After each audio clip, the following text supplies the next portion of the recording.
All right. Hello, everyone. Thanks for attending for this Pets and Community meeting with Fairfax County Animal Services and Mount Vernon District Supervisor Dan Stork's office. We'll be recording the session tonight, and we'll make this available for people afterward, even if anyone wasn't able to attend. But for now, we'll kick it off with Supervisor Stork.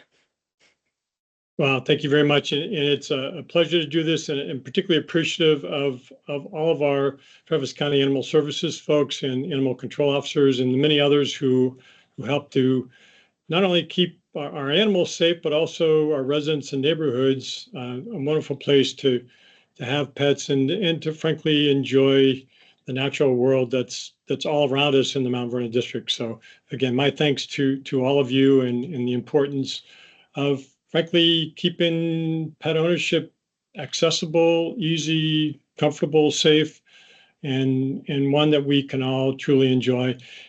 This meeting came about as a result of a meeting in February with some residents of Villa May and frankly others I've talked to since then who have had questions or concerns about how do we handle and how does the county work with our residents on issues that may involve either unsafe or dangerous animals. So again, I appreciate the Villa May community and many others raising those issues and really just importantly appreciate the Fairfax County Animal Services folks not only being part of those meetings, but also being here today to present, frankly, the best ways to do that. So I want to thank Risa Courier, the director in particular, but there are so many others who have been involved with this that I'll give them an opportunity to kind of recognize themselves and hopefully introduce them to you and know that we have a truly professional, deeply caring animal services community. And I know the Mount Vernon residents that I work with share that. So with that, I'm looking forward to being part of the presentation, learning more at the presentation tonight, and I'll be with you when we end. If there's anything I can do or any questions folks have for me, then I'm happy to try to answer those at the very end. So my pleasure.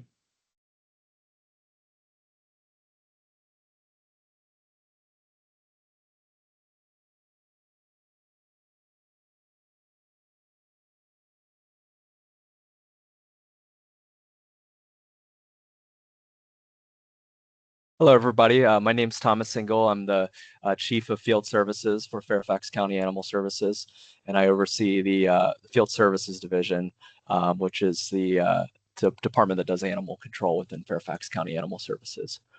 Cliff, do you want to start us off here? Yeah.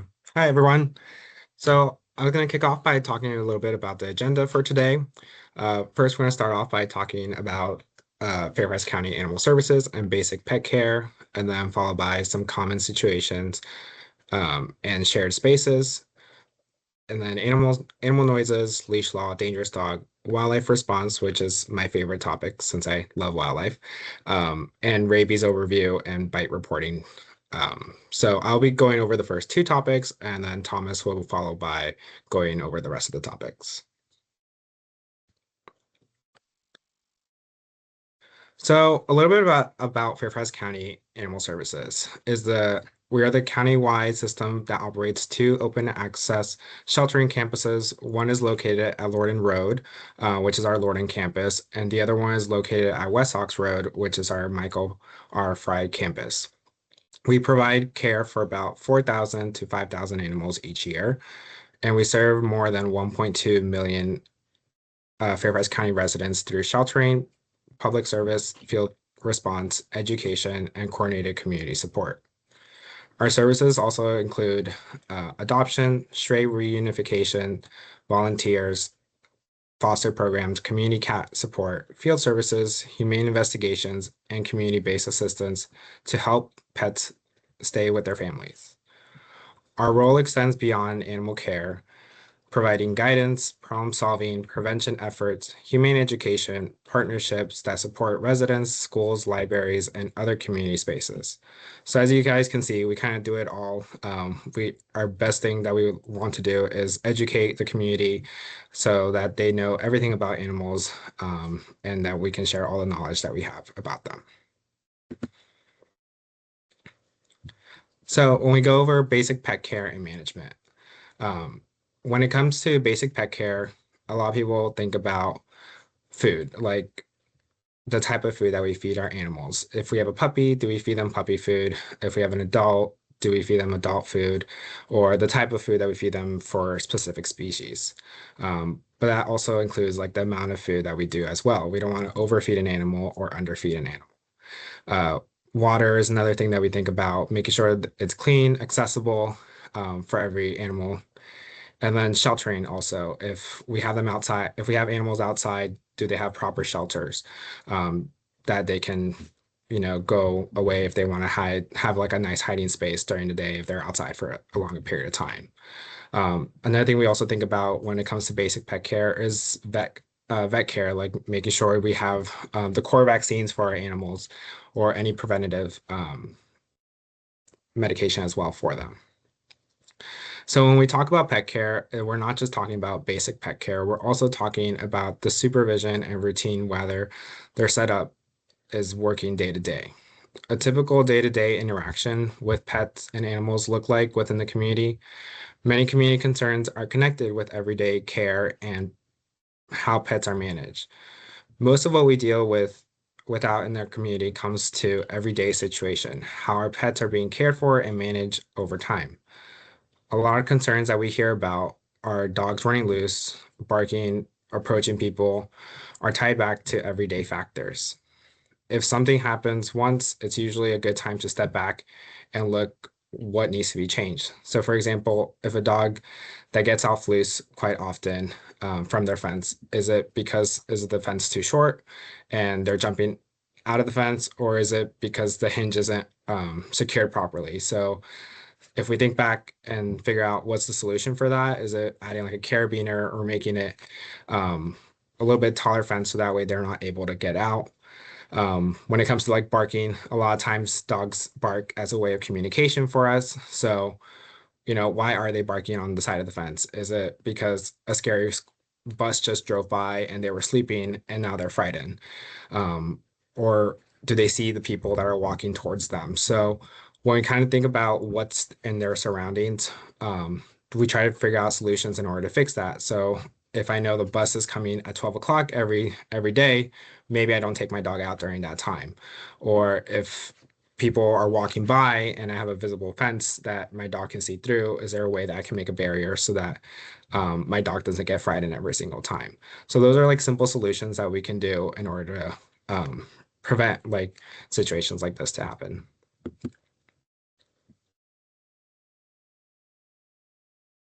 So everyday situations. Many Many of concerns animal services respond to are for repeated and ongoing concerns rather than isolated incidents. These situations often connect back to the supervision, containment routine of day-to-day management. These are the type of situations that we hear about most often across the county. Most of these concerns are not limited to one neighborhood or one community specific. In many of these cases, our officers are responding to repeated concerns or patterns, not just an isolated incident. Looking Looking at what's happening over time is often an example of why the situation has become more of a concern. So if we look at this photo, we kind of see a dog, which is quite common at the front doorstep. But as you can see, they're also, if we try to think about what the dog is looking at right now, is it their owner that's outside that they're excited to see, or did they see their favorite friend pass by, or is their favorite ball outside? So if we kind of look over that photo, we know the dog wants to go outside. So, but they have learned that that door is their access to go outside. So if we make simple changes as, do we provide them a high value treat every single time so that they stay inside instead of when we open the door, they rush outside? Or do we add another gate, which looks like in this photo, there's a gate there. So it prevents the dog. So if we were open the door, there's an extra gate barrier so then the dog doesn't rush right outside. So these are simple fixes that we can do just for our basic dogs.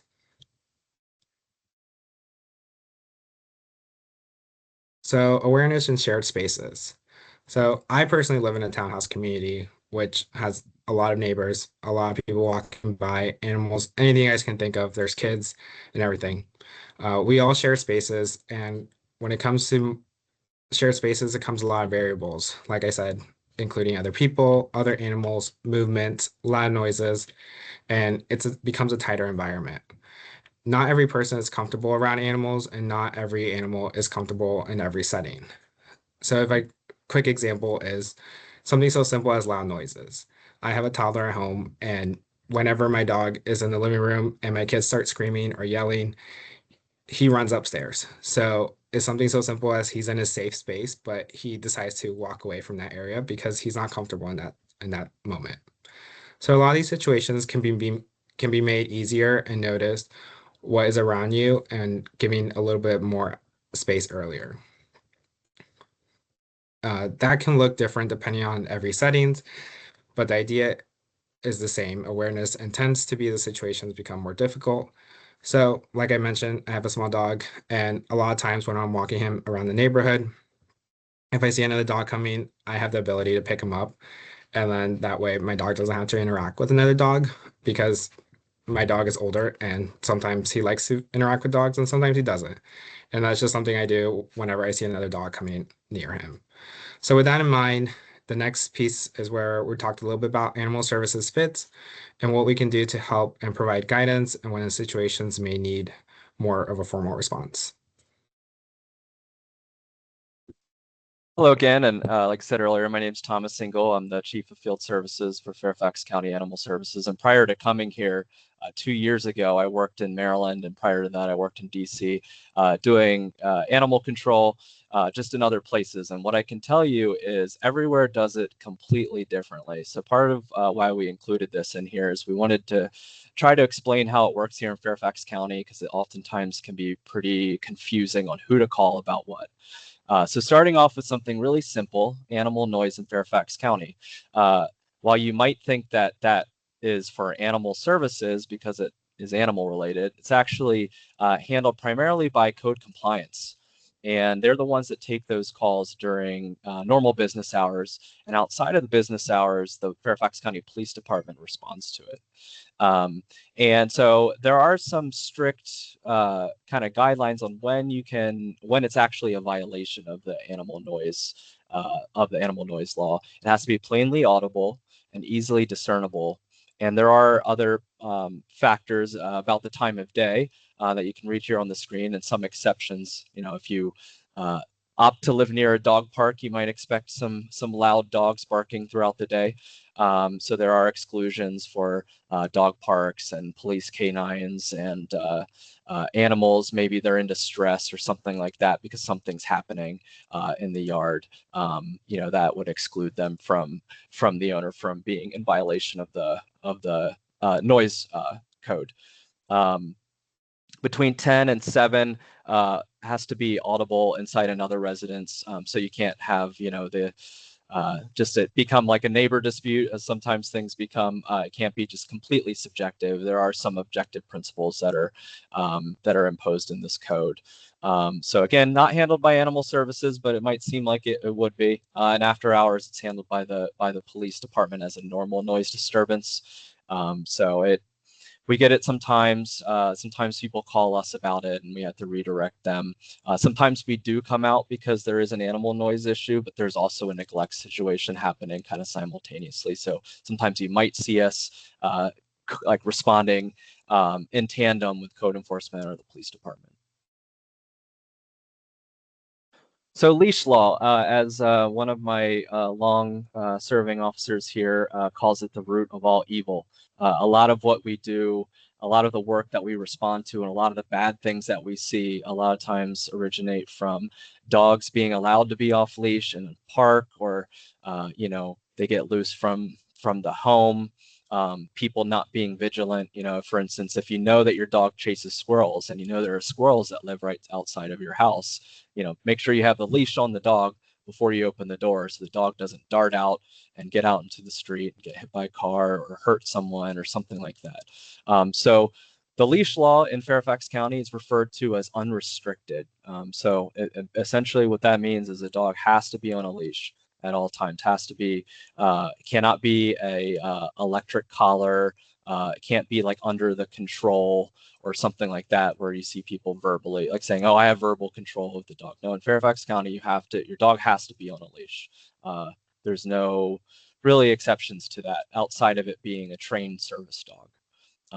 And there's a lot of work that goes into training service dogs. So owner has to keep the dog under control at all times. If there's an incident where dog was off leash, that's the owner's responsibility. And so then they in Fairfax County, it's a misdemeanor level 4 if your dog is off leash. So we take it very seriously here, and it really does save lives.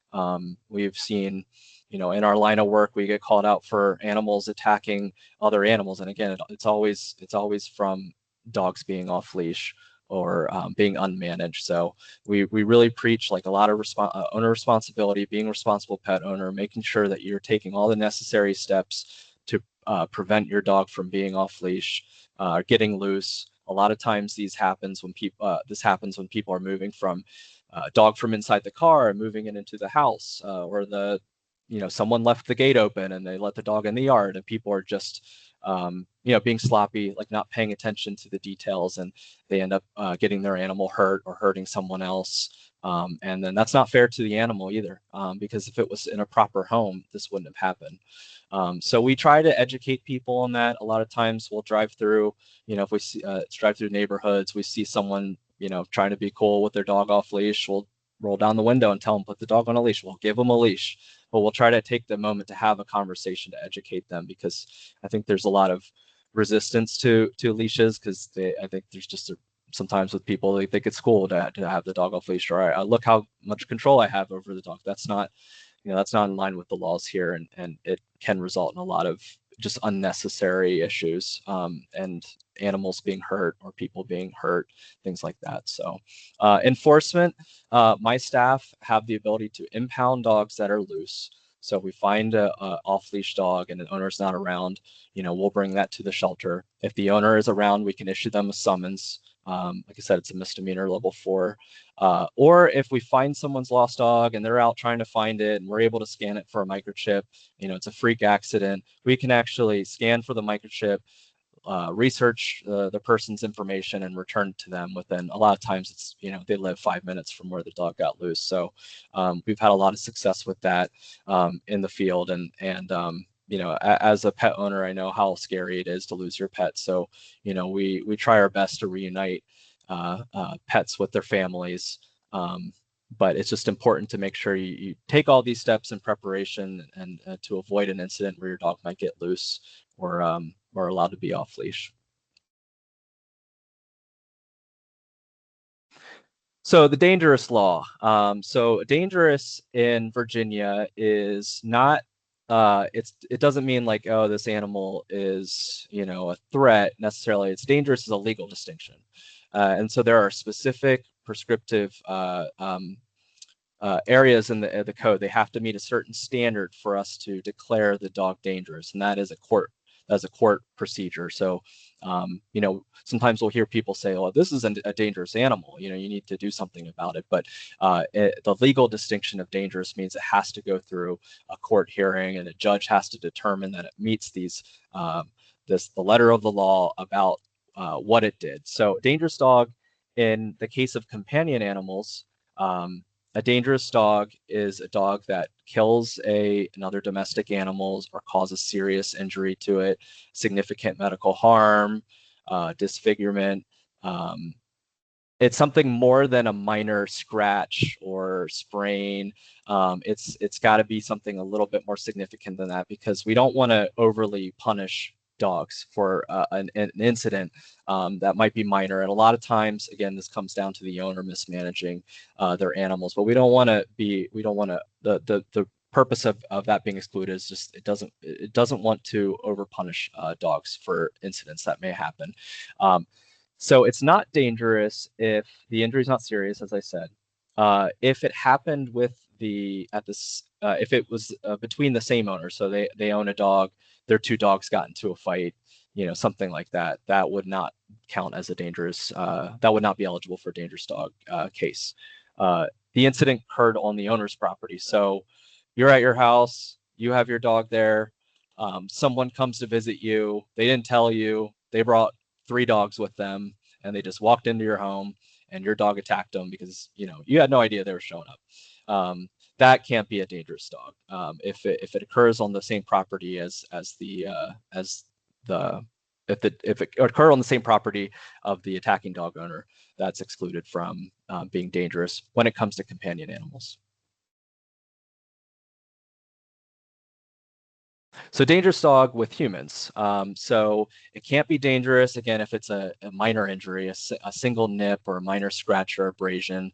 That is something that we want to know about, but that's not something that we would pursue dangerous for. It may be dangerous if a serious injury occurred, and we're talking about like a laceration, broken bone, significant puncture wounds. And we're also trying to evaluate, like, is this animal a threat to the public when we're doing these? Like, will we solve a problem by declaring it dangerous, or is there another way that we can handle it? Is this an educational opportunity?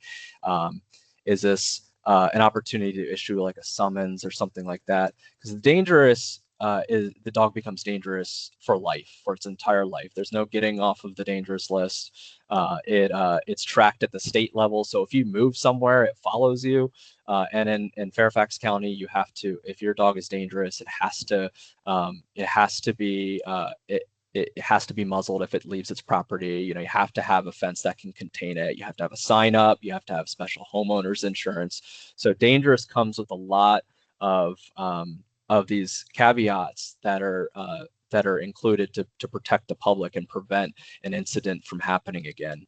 And a dog that's been declared dangerous, if it violates anything again, it's a higher level misdemeanor that comes with jail time. So it's very serious. So when we are looking at doing dangerous investigations and wanting to declare animals dangerous, we want to try to solve a problem.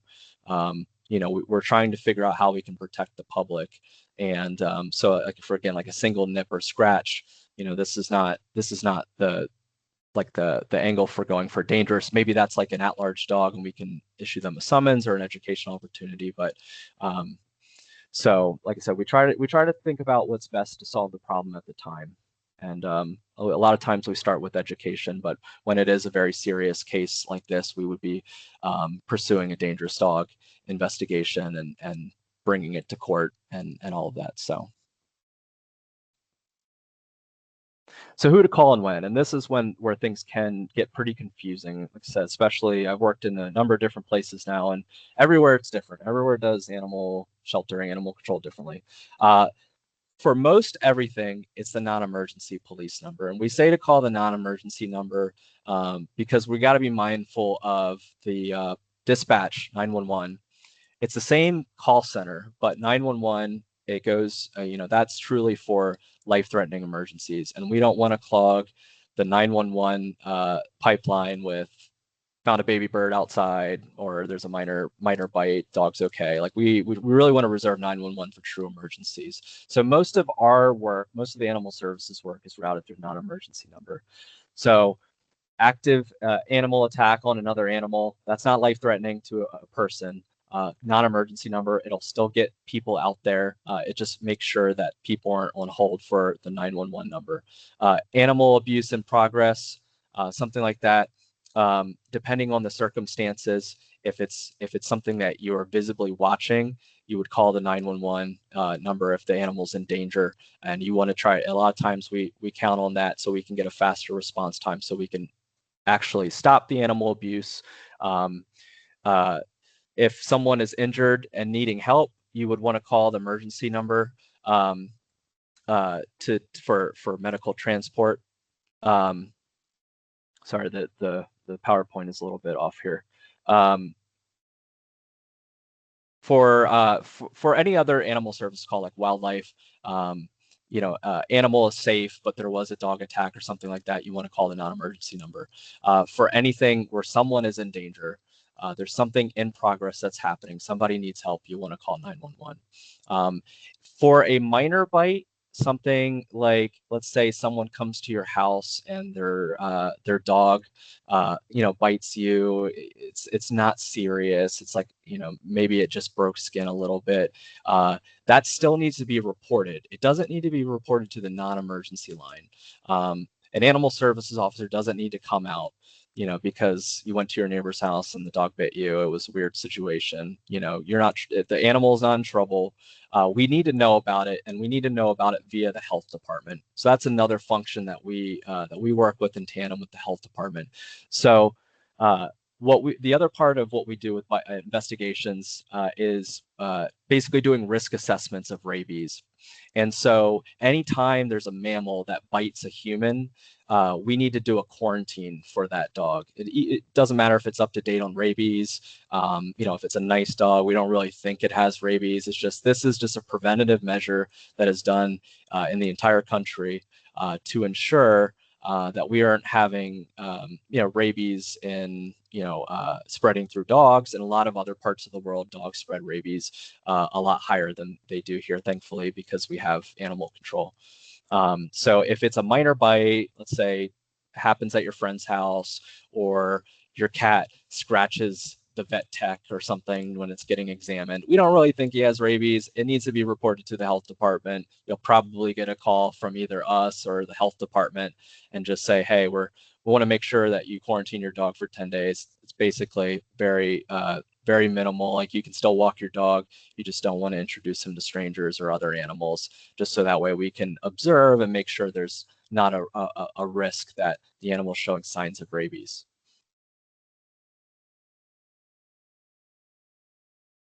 So wildlife response. So we do a limited wildlife response through our Fairfax County Animal Services. So we respond to sick and injured. We also sick and injured wildlife, and we also respond to unnaturally confined wildlife. Generally, the type of animals that we are going out for are ones that have very low mobility and are easily captured. Depending on the situation, we'll evaluate each animal individually and try to find the most appropriate outcome for that specific wildlife animal. It ranges from being sent to a rehab, or if we're concerned about neurological symptoms like rabies, we would need to test for rabies if it was like a high risk vector, like a raccoon, for instance, is the number one in our area of spreading rabies. Like I said, in addition to sick and injured animals, we also occasionally respond to unnaturally confined animals or truly orphaned babies. We're right now, this March to April period, we're in baby season with wildlife. And so you see babies everywhere. I mean, we're getting lots of emails about foxes raising babies in people's backyards, and they don't like it. And it's just, that's the time of year that we're in. And so they call because they find the babies. They don't see the mom. Same with fawns and deer. A lot of times the mom knows where they put the babies. They're coming back for them, but people see the babies, put them in a box. They call us. They thought the baby was orphaned, but now it's orphaned because they removed it from where it was. So what we tell people is, if it's healthy, just leave it alone. It's much easier for a mom to take care of the babies than it is for a rehabber to take on these really young animals that need to be bottle fed around the hour and all that kind of stuff. So like I said, our wildlife response is limited to really just handling sick and injured, rabies vector exposures, and unnaturally confined animals. So what we do handle, what we don't handle, animals in walls, attics, or crawl spaces, so confined spaces. So sometimes we get calls for somebody saw, a raccoon under their deck.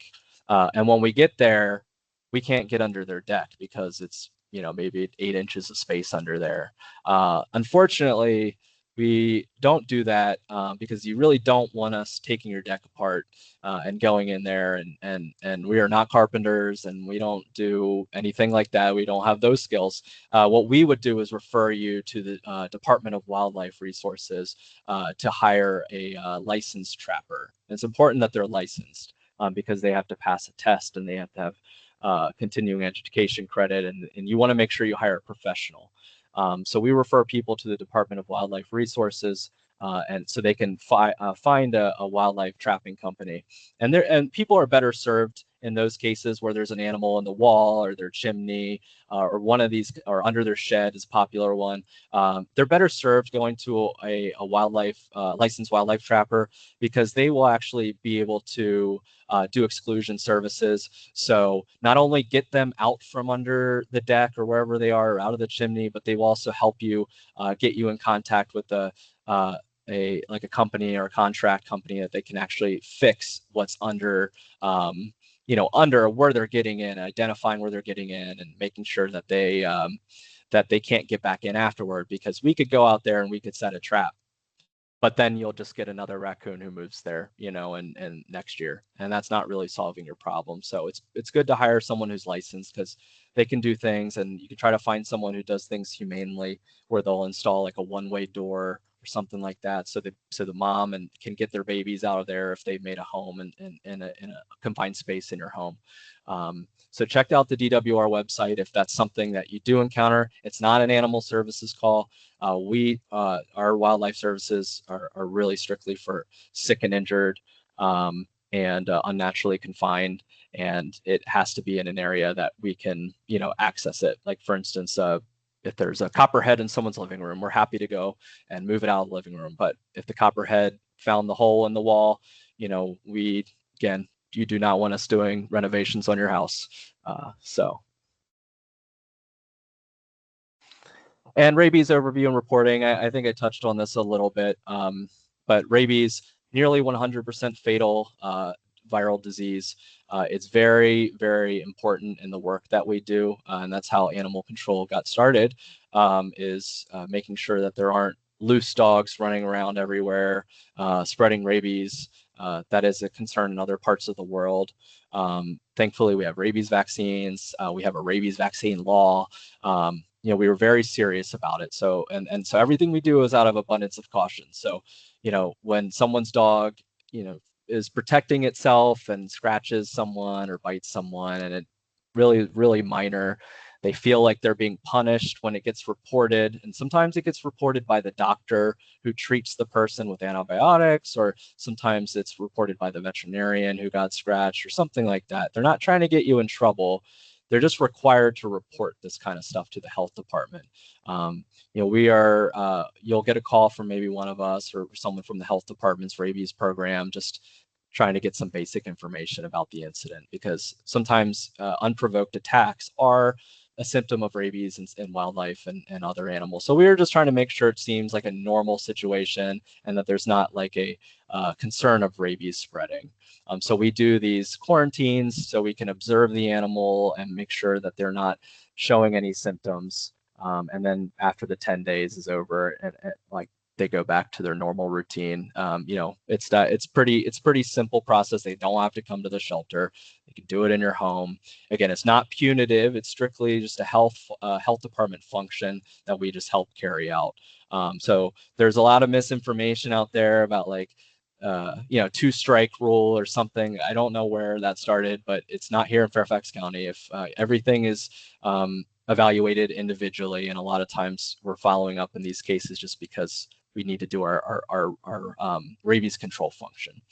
High risk wildlife, if your dog is in the backyard and grabs a raccoon or gets into a scuffle with raccoon or groundhog or a bat, for instance, we would be looking at that as a concern, because those are high risk rabies vectors, and we were very concerned about your animal, and we want to check to make sure that he has rabies vaccine, and that we can put him on a 45-day quarantine, so we can make sure that we monitor, because there's an elevated risk of rabies if there is an encounter with a raccoon or a bat or something like that does actually frequently, when we send them in for testing, do come back positive. So you want to avoid making any contact with raccoons. Like you do not touch them. If you for whatever reason think you need to touch them, call us. if you're handling a carcass or something like that, wear gloves.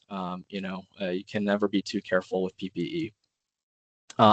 Rabies is spread through saliva, contacting wounds or mucous membranes, just something to be cognizant of, with animals. That's why specifically about bites and scratches, they're just concerned that saliva can get into the wound. And that's why bites are what trigger quarantines.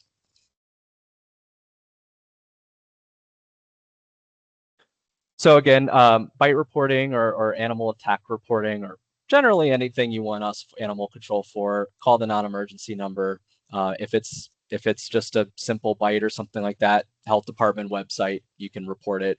It's just much faster to do it that way, and not clogging the non-emergency number with things that truly are not emergent.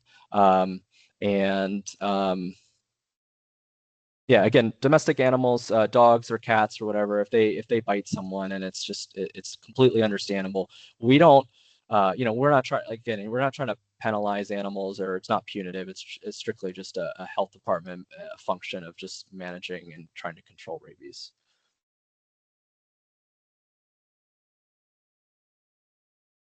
So thank you for listening to me and Cliff. And if you have any questions, please feel free to ask them in the chat.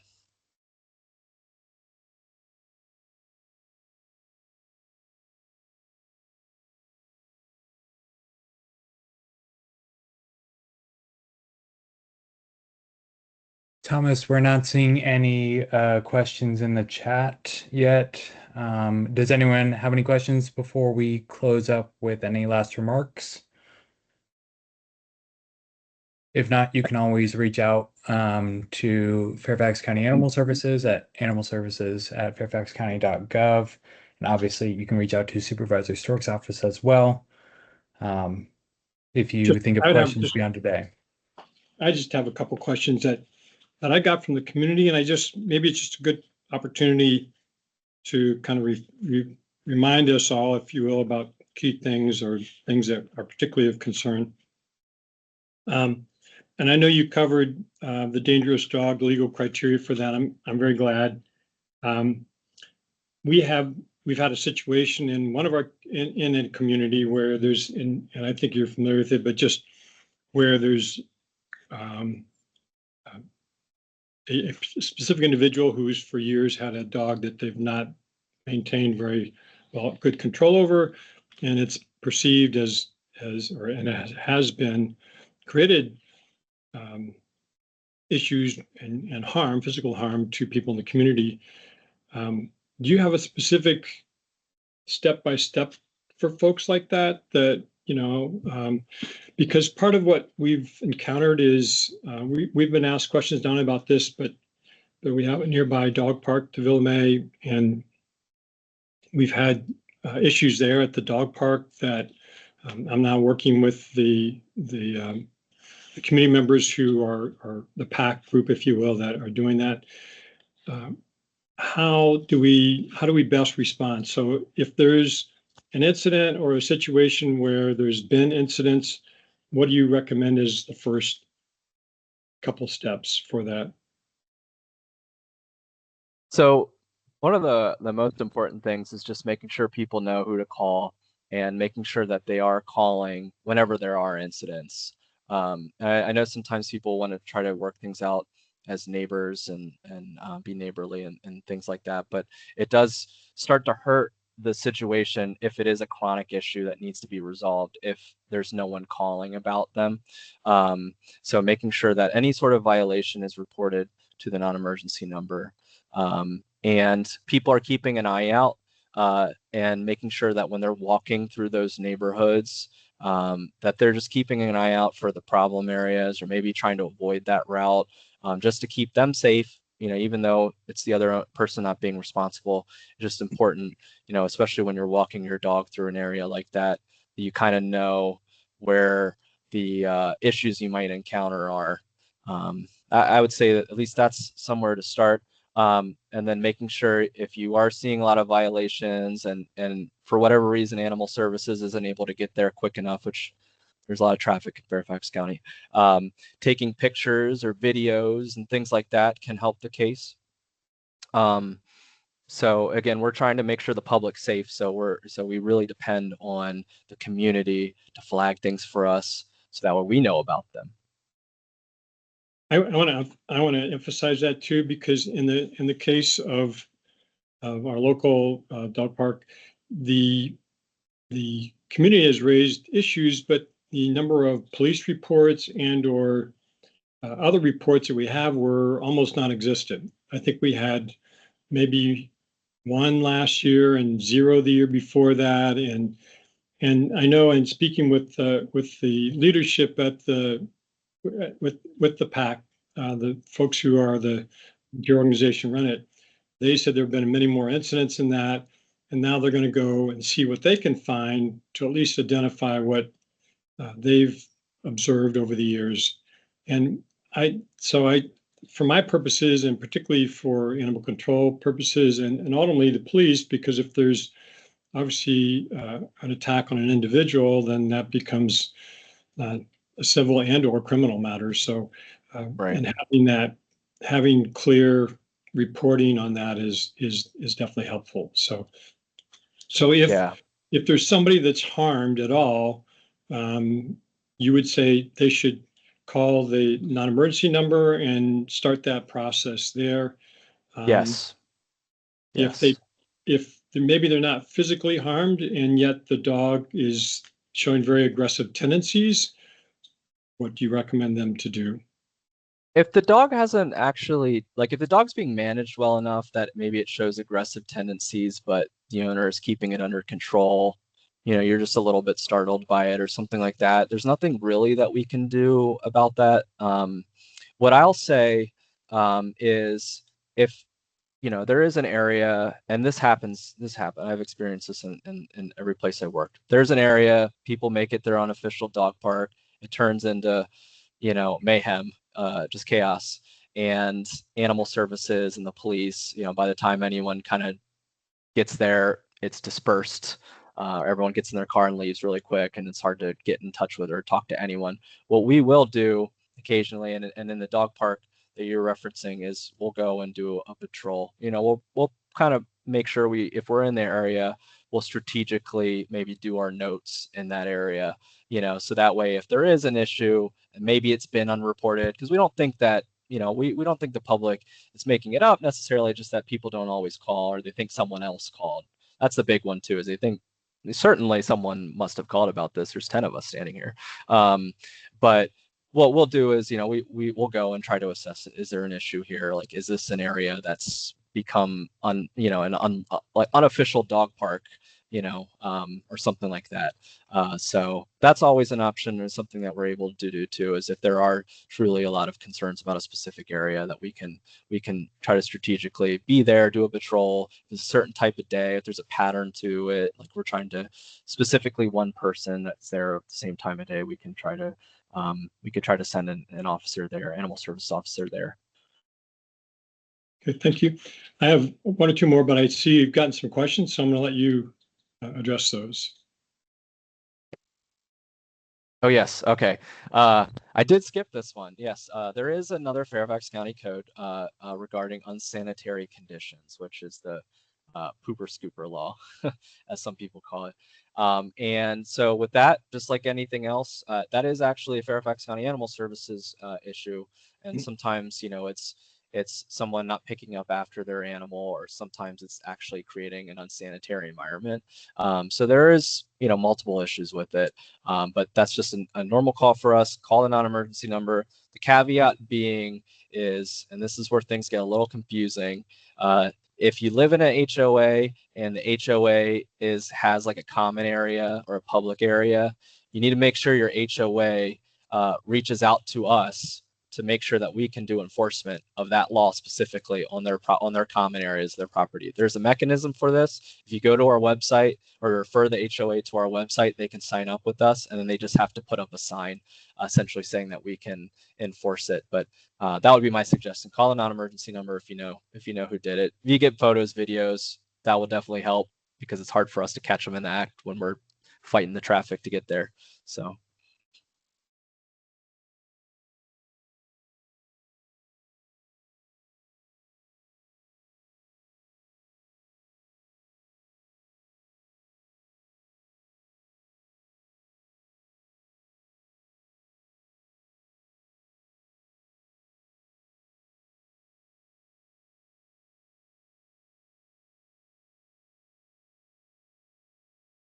I don't see any other question at the moment. I'm going to just ask maybe a couple of closing ones.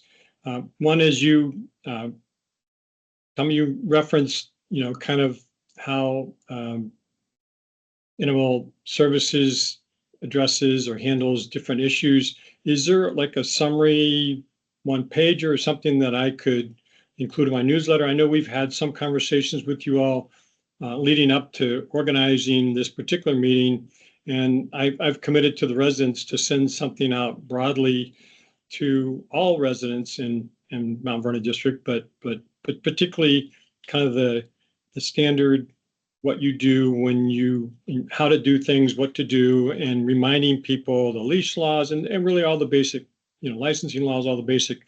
Is there something like either a formal document or something like that we could include as part of our newsletter? We will again be sending this out on Friday, but I wanted to just if there's something that you can post and let folks know now, that'd be great. Otherwise, we'll get the word out, but it's a way for us to kind of remind people what the rules and what the procedures are.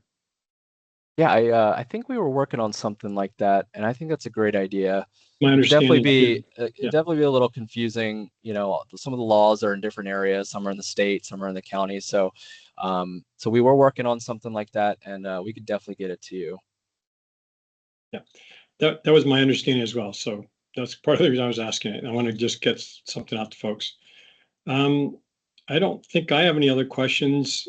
And since I don't see any others in the chat, and I will just, I guess I can, if y'all have any final words, I can definitely close out by truly thanking really all of our animal control folks for all the work that they do. Fairfax County Animal Services does a lot of different things. Most people don't have any idea all the different services and some of the changes that we've made really effective this year that I think hopefully people will get more and more familiar with and comfortable with.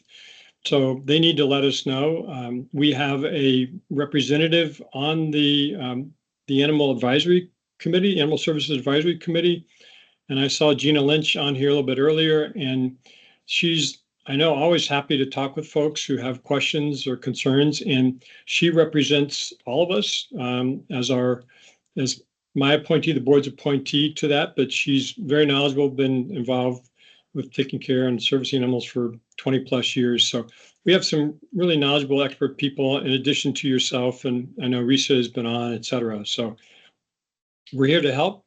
Let us know.